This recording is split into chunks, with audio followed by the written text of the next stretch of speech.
Penso che le zone rosse debbano essere fatte per curare la fase acuta, non è che possono diventare aree rosse perché sennò passiamo al coprifuoco dopo, no? Uno strumento di cura straordinario e non permanente, così per il presidente Luca Zaia vanno intese le zone rosse che stanno spuntando nelle principali città del Veneto. Già operativa a Padova, in stazione, a Venezia saranno istituite in vista del Carnevale, annunciate invece a Treviso ma anche a Jesolo come antidoto alla movida selvaggia estiva. A Vicenza serviranno per evitare scontri tra tifoserie nel derby in casa contro il Padova, programmato per domenica 16.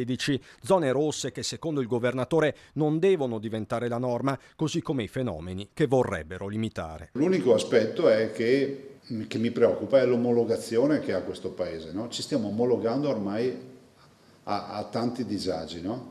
A tante illegalità. Senti, io non condivido il fatto che ogni volta che si parla di baby gang si parli di disagio giovanile. Insomma, attenzione, dice Zaia, a confondere disagio giovanile e le cosiddette baby gang. Dobbiamo difendere i ragazzi. I ragazzi oggi sono penalizzati da queste immagini che sembra che 4 scatenati che mettono a ferro e fuoco a volte delle vie delle città siano i giovani, ma questi non sono i giovani, questi sono una parte infinitesimale di quello che è la gioventù.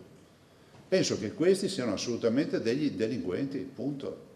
E ci vuole pugno di ferro. Questione di leggi e repressione, quindi, mentre dal Partito Democratico si chiede un approccio diverso, non solo securitario. Io penso che la zona rossa in sé non sia risolutiva e anzi rischi di essere un palliativo rispetto a delle politiche invece che dovrebbero essere più efficaci.